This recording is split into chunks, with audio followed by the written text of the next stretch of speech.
شوخ و شنگی زهره رنگی دلجمن بر دلجمن آورن هیبت بلنگی دلجمن بر دلجمن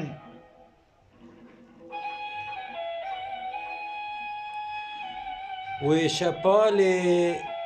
مسکی خالی دیم در گردن شمالی جبهتا بسکان سمالی دلجمن بر دلجمن زلف و خالان نون و دالان وانج من دل بر بتالان گوشه قوسه هلالان دلجمن بر دلجمن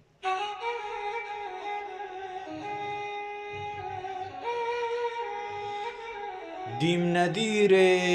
بو عبیر خمری و گیس و حریر سینکر آمنج تیره دلجمن بر دلجمن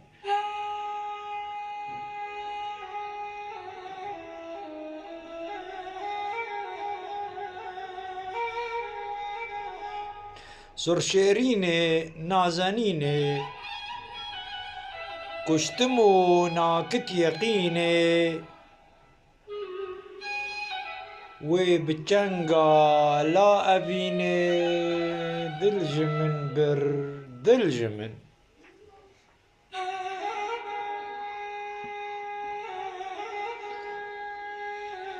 فتلو تابان دا غرابان ابلق و جوت شبابان دام بر پنجه و کلابان دلجمن بر دلجمن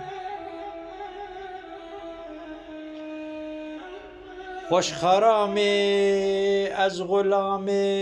نازک شیرین کلامی طوطیا ایوان مقامی